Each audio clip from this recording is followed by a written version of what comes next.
Eu lhes dou as boas-vindas, a mais uma vez, ao plenário da Casa Alta da Advocacia Brasileira, que é o plenário sagrado do Conselho Federal da Ordem dos Advogados do Brasil. Chegamos sãos, protegidos e, sobretudo, unidos à última sessão ordinária do Conselho Federal deste primeiro ano de gestão.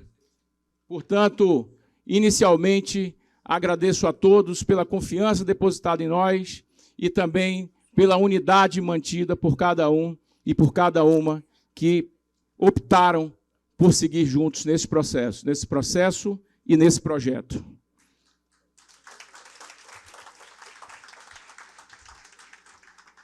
Os tempos que vivemos verdadeiramente não têm sido fáceis e as razões são óbvias.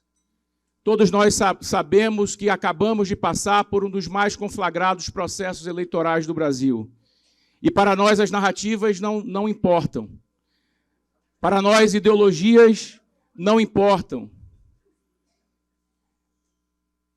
Para nós, o que verdadeiramente importa é a salvaguarda da advocacia brasileira. É a equidistância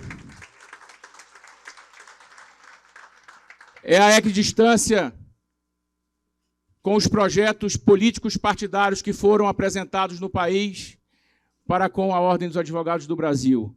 Nos mantemos firmes na defesa da democracia, do Estado Democrático de Direito, da advocacia e da proteção da cidadania brasileira. E é esse o munus responsável que a Ordem dos Advogados do Brasil se incumbiu em cumprir e modéstia à parte, todos nós juntos cumprimos muito bem o nosso papel. Eu abro essa última sessão de 2022 com a certeza de que o objetivo mais adequado para a OAB nesta quadra histórica é a busca da dignidade para a profissão que representamos. Unidos por esse propósito, obtivemos diversas vitórias em 2022. A primeira delas foi a decisão histórica do STJ, que assegurou o cálculo dos honorários de acordo com o Código de Processo Civil.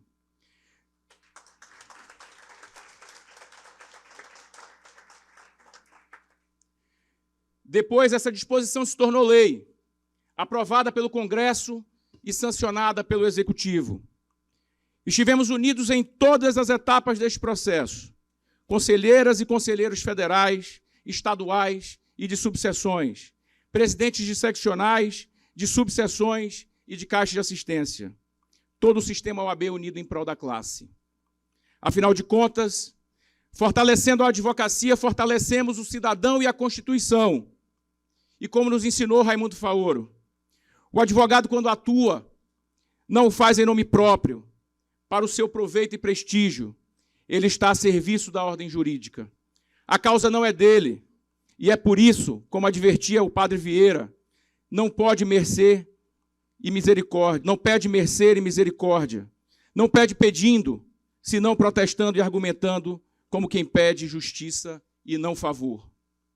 Neste ano, o Estatuto da OAB foi atualizado, trazendo os necessários aprimoramentos para a prática da profissão em face à nova realidade.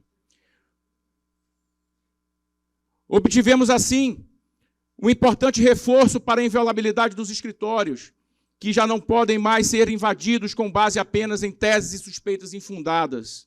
Mais uma vez, estivemos todas e todos unidos em prol da advocacia e do Estado Democrático de Direito.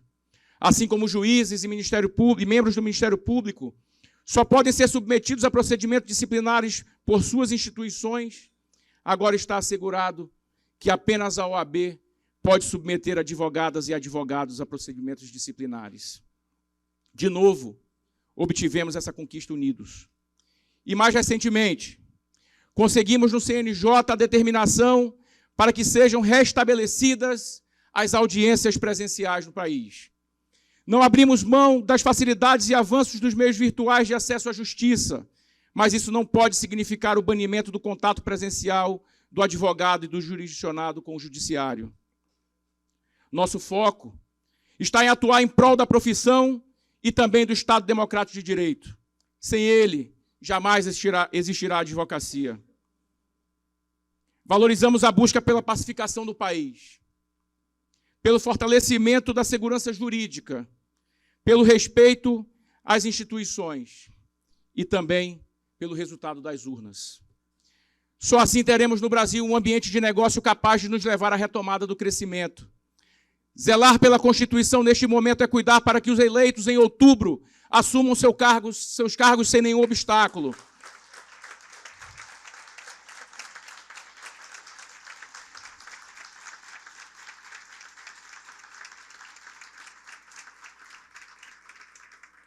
A forma adequada de apresentar reclamações contra o processo eleitoral é por meio de recursos à própria justiça eleitoral, e não de tumultos, não de violência e da imposição de restrições ao direito de ir e vir nas estradas do país.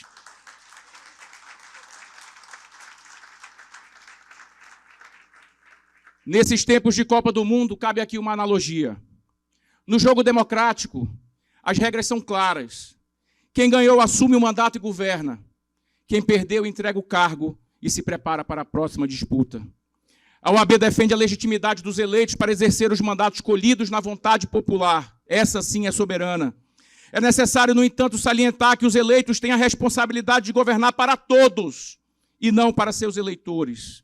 A pacificação necessária ao país depende dos eleitos adotarem medidas equilibradas em todos os setores, inclusive na área fiscal. Neste momento, conselheiras e conselheiros, zelar pela Constituição significa também fortalecer a responsabilidade fiscal, que já é uma preocupação presente no cotidiano brasileiro. Esse é um tema caro a uma profissão liberal como a advocacia. A irresponsabilidade fiscal nunca foi remédio para curar a pobreza. Muito pelo contrário, ela sempre gerou e agravou as mazelas do país.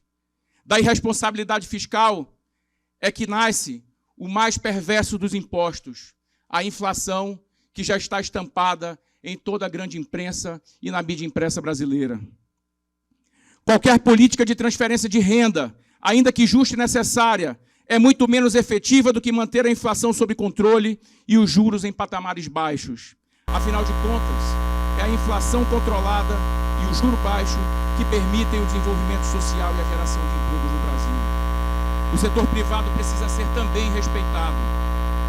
Vejam que em nosso país o investimento público gira em torno de 2%, enquanto o investimento privado corresponde a 17% do produto interno bruto. Precisamos de proteção à propriedade e do estímulo ao investimento privado. O setor privado é protagonista no processo de superação das desigualdades sociais, no abismo de oportunidades que existe no Brasil. É por isso, professora Isabel, que não podemos tolerar o aumento da carga tributária.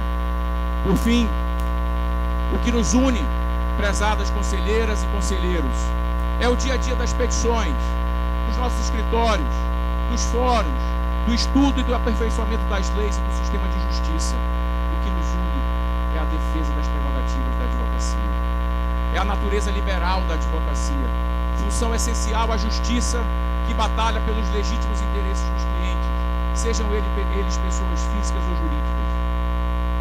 Esclareço que acolhi com compreensão os pleitos dos presidentes dos 10 seccionais. Não obstante a isso, continuamos unidos, garanto. Entendo que os questionamentos são parte natural de nossa experiência democrática. Cabe a esta presidência do Conselho Federal a condução de todo o sistema de forma a proteger e viabilizar a governabilidade de todo o sistema OAB. É a marca desta gestão, jamais deixar seccionais sozinhas, à mercê das pressões de suas bases.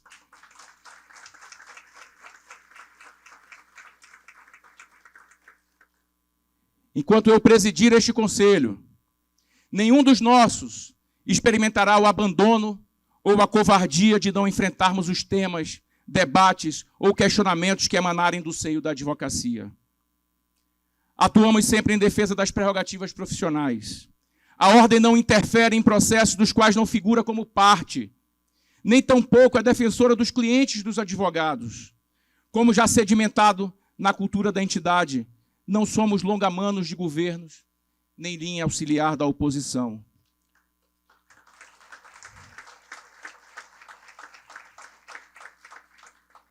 Nossa arma na luta pela defesa das prerrogativas é o diálogo, a letra da lei, o envio de petições e a realização dos despachos necessários que temos feito quase que diariamente.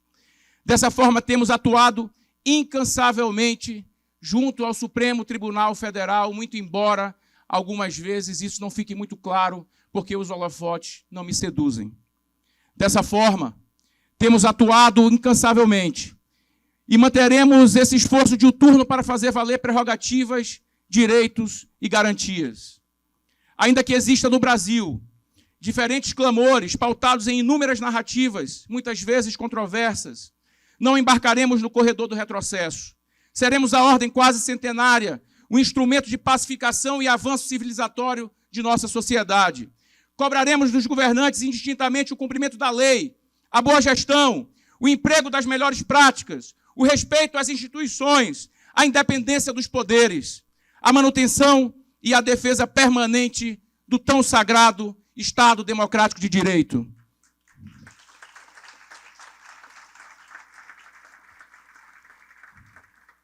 O governo eleito possui, por um lado, a legitimidade democrática para exercer o mandato em sua plenitude, o que também significa governar para todos e para todas, inclusive aqueles que optaram por outros candidatos. Para tanto, faz-se necessária uma postura equilibrada, sem extremismos, pautada na construção de consensos e de pontes onde houver divergências e barreiras. É imperativa para este momento um armistício social, que prevaleça o debate salutar e respeitoso de ideias, que imediatamente se restabeleça o bom e necessário alinhamento entre os poderes, um basta no acirramento que tenha levado a temperatura nas ruas e entre as instituições. Precisamos reorganizar o país para a imediata retomada dos avanços e crescimentos. Peço licença para lembrar das lições deixadas por Nelson Mandela ao enfrentar o desafio de unir uma sociedade fraturada pelos horrores do apartheid. Devemos promover a coragem onde há medo, promover o acordo onde existe o conflito e inspirar a esperança onde há desespero. Sonho com o dia em que todas e todos levantar-se-ão e compreenderão que foram feitos para viverem como irmãos. Os brasileiros já não aguentam mais o nível de estresse com o qual vivemos permanentemente. Chega de discursos e de narrativas distorcidas. Definitivamente, o que o Brasil precisa é de paz.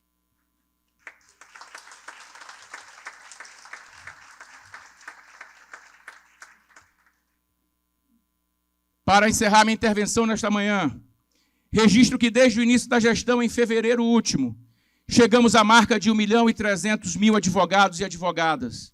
O número que mantém a OAB como maior entidade civil do país e, ao mesmo tempo, dá a dimensão dos desafios, da diversidade e da complexidade da classe que nos propusemos a representar.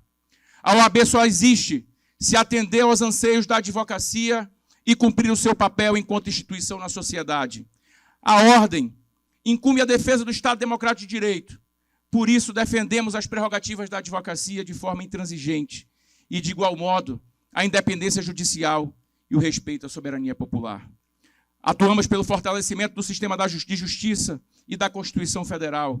Esse é o único caminho para a promoção da harmonia entre os poderes e os pilares do Estado Democrático de Direito. É o compromisso que todos nós firmamos no momento em que escolhemos trilhar pela senda da advocacia. Declaro aberta essa sessão. Muito obrigado. Viva a advocacia brasileira.